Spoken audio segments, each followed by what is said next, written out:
시청자 여러분 안녕하십니까? VOA 모닝 뉴스 시작합니다. 이스라엘 정부가 무장정파 하마스에 대해 전면전을 선포한 가운데 미국의 군사 전문가들은 과거 북한이 하마스에 무기를 제공한 정황이 있다며 양측의 수상한 불법 무기 거래를 주시해야 한다고 지적했습니다. 이스라엘의 철저한 단속으로 당분간 무기 유입은 어렵겠지만 북한은 이를 무기 판매의 기회로 볼 것이라는 분석도 나옵니다. 함지하 기자가 보도합니다. 미국의 군사 전문가들은 과거 포착된 북한과 하마스의 무기 커넥션을 지적하며 이번 전쟁에 대한 북한의 직간접적인 개입 가능성에 주목했습니다. 미국 국방정보국 DIA 정보분석관을 역임하며 북한의 무기 거래 움직임을 추적해왔던 브루스 백톨 엔젤로 주립대 교수는 8일 VOA에 과거 중동에서 발견된 북한 무기를 거론하면서 이번 공격에서도 북한 무기가 사용됐을 수 있다고 말했습니다. There was a shipment of arms in 2009 that included 122mm rockets, which North Korea's got thousands of, and rocket-propelled grenades, and some other small arms that was interdicted in Thailand that later it turned out was probably bound for Hamas and Hezbollah, according to Israeli authorities. In 2014, the North Koreans and Hamas reportedly reached an arms agreement, a contract, where the Hamas would pay the North Koreans. 백톨 교수는 그러면서 당시 계약 내용은 하마스가 북한에 수십만 달러를 지불하고 북한은 107mm와 122mm 다연장 로켓 발사기와 로켓, 통신 장비 등을 제공한다는 것이었다면서 그 후 현재까지 하마스는 북한이 만든 불새 대전차 시스템을 사용한다는 사실이 밝혀졌다고 설명했습니다. 국제사회는 이미 여러 차례 북한이 중동과 아프리카 지역에 무기를 수출하려던 정황을 포착해 공개한 바 있습니다. 지난 2016년 이집트 당국은 북한 선박에서 3만 개의 로켓 수류탄을 발견해 안보리에 보고한 바 있습니다. 당시 이들 수류탄은 2.3톤에 달하는 철광석 아래 가려져 있었으며 북한 선원들은 해당 물품을 수중 펌프 장비라고 주장했었습니다. 리비아 제재 문제를 다루는 유엔 안보리 1970 위원회는 지난해 공개한 연례 보고서에서 2015년 북한 조선광업개발무역회사가 아랍에미리트에 무기를 공급하려 했다고 지적했습니다.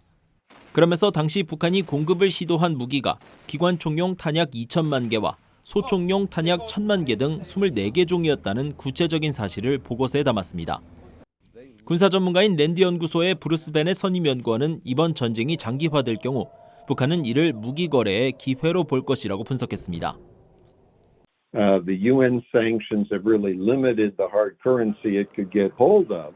And selling to Russia gives it an opportunity to either get hard currency or goods like oil.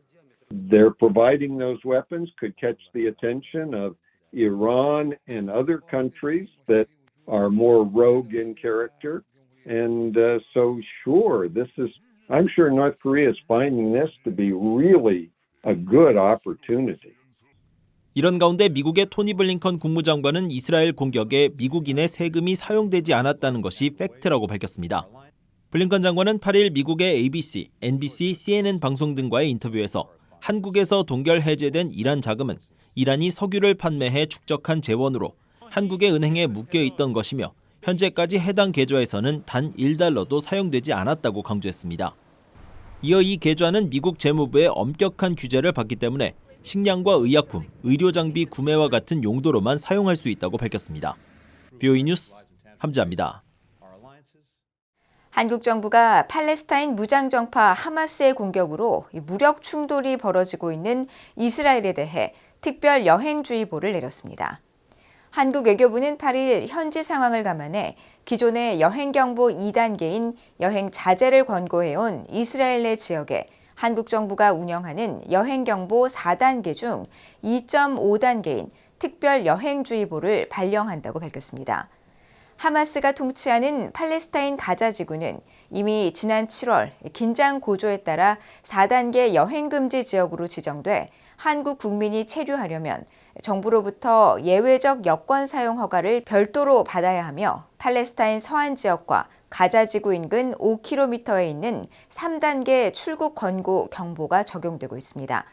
한편 한국 정부는 현재 이스라엘에 한국인 장기 체류자 570여 명과 여행객 360여 명이 체류하고 있는 것으로 추산하고 있으며 이스라엘에서 체류 중인 한국인들 가운데 일부가 텔아비브발 인천행 대한항공 귀국편으로 현지 시간 10일 오후 출발해 11일 오전 인천국제공항에 도착한다고 연합뉴스 등 한국 언론들이 보도했습니다.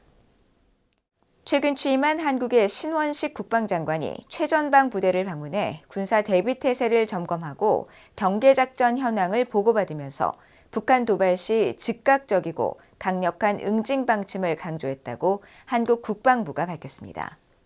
한국 국방부는 신원식 장관이 9일 파주에 위치한 육군 제1보병사단을 찾아 그동안 북한은 한국 정부 집권 2, 3년 차에 대형 도발을 감행해왔다며 이같이 강조하고 이어 지난 7일 장관 취임사에서 지시한 것처럼 북한이 도발하면 첫째로 즉각 응징하고 둘째로 강력히 응징할 것이며 셋째로 끝까지 응징할 것 등 세 가지 원칙을 절대 잊지 말라고 지시했다고 밝혔습니다. 또 북한이 얻는 것보다 잃는 것이 많다고 느끼도록 해야 도발을 억제할 수 있다면서 이것이 응징력의 효과이며 억제에 의해 달성되는 평화가 바로 힘에 의한 평화라고 역설하는 한편 적과 마주한 곳에서 언제 있을지 모르는 북한의 도발에 대비해 24시간 대비태세를 유지하고 있는 장병들 덕에 한국 국민이 잠을 편히 잘 수 있다면서 격려했다고 설명했습니다.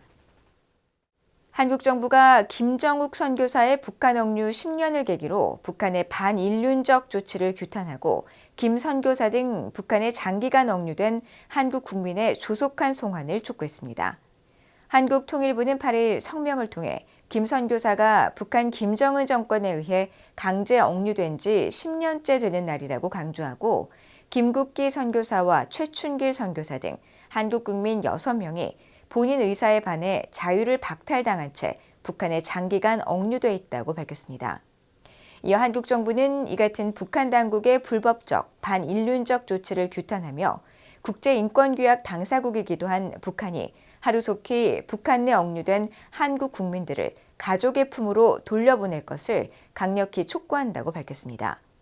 또 북한은 억류된 한국 국민들에 대한 생사 확인 등 최소한의 정보도 제공하지 않음으로써 가족들의 고통을 가중시켜 오고 있다고 비판하고 북한이 인권 문제에 대해 일말의 인식이라도 있다면 더 이상 기본적인 인권에 관련된 이 문제를 외면하지 말아야 할 것이라고 밝혔습니다.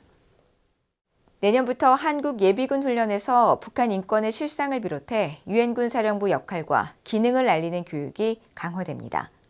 한국 국방부는 9일 내년도 예비군 교육 표준 교환이 정전체제에 대한 올바른 이해와 북한의 실상과 위협, 예비군의 역할과 중요성 등 세 가지 주제로 구성돼 제작되며 여기에 북한 인권 실상과 유엔사의 역할과 기능이 포함된다고 밝혔습니다.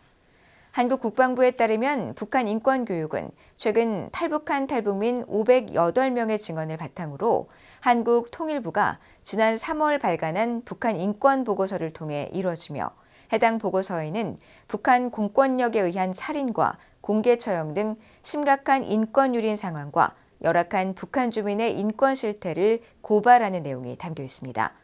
또 유엔사 역할과 기능과 관련해선 정전체제에서 유엔사가 맡고 있는 역할, 한반도 유사시 일본 내 7곳에 있는 유엔사 후방기지 역할 등이 교환에 담깁니다. 한국전쟁 당시 북한에 끌려가 49년간 강제노역 등 고초를 겪다가 탈북한 한국군 포로 한병수홍이 8일 향년 92세로 별세했습니다. 한국 국방부와 사단법인 물망초에 따르면 강원도 홍천 출신인 고인은 20살이던 1951년 12월 육군 8사단에 입대했다가 정전협정 체결을 한 달 앞둔 1953년 6월 포로가 돼 북한에 끌려갔습니다. 이후 북한의 검덕광산과 용양광산 등지에서 49년간 강제노역 등을 하다 2002년 5월 탈북해 중국을 거쳐 그해 9월 한국으로 귀환했습니다.